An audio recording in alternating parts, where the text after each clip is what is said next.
He was very tall, with red gold hair that hung past his shoulders, tied in braids.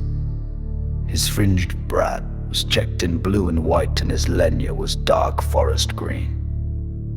His breeks were checked in scarlet and black. He was bare of foot, a heavy gold dragon-headed torque twisted around his neck.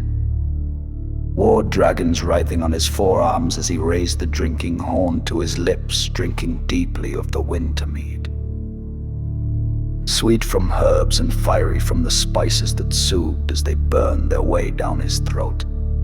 He appended the dregs in libation and carefully placed the ornately knot-worked horn next to the intricately worked lap harp that he had lain on the deep peridot dew-scattered grass at his feet.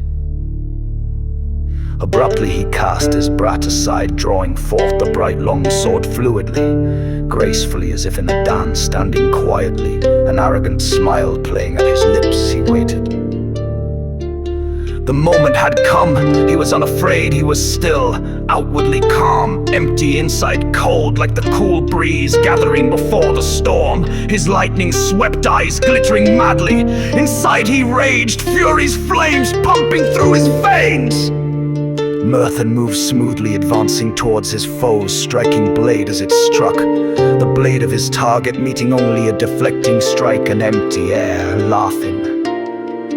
Murthan gathered his will, striking his now exposed target's shield with a direct thrust, knocking it aside while fluidly continuing strike, cutting deeply into the upper chest with a strike of lightning and thunder.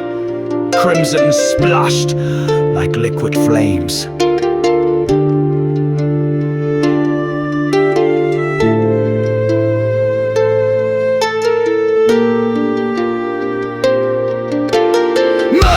Transformed, becoming the hammer of the gods, the cold, cruel cut of fate. With a flick of his wrist, he shook the blood and gore from his bright blade and simply turned away. The Saxon, eyes already glazing in death, collapsed loosely to the ground, had become death's hailed. He was vengeance, the balance of the scales, a hero and poet born to the sword.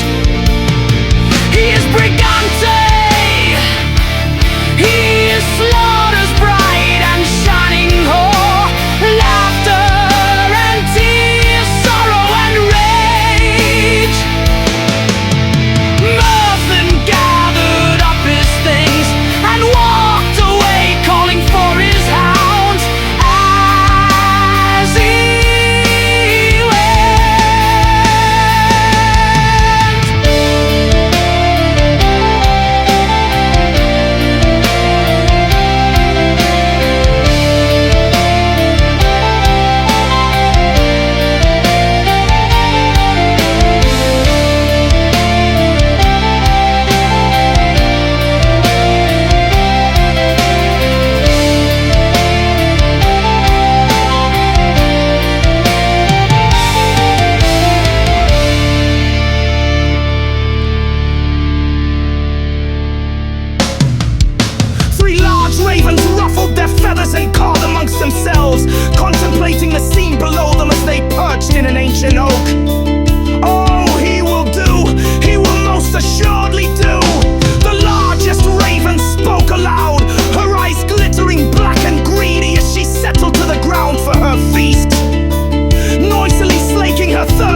that blood, the ink that shapes poets' words and goddess tears.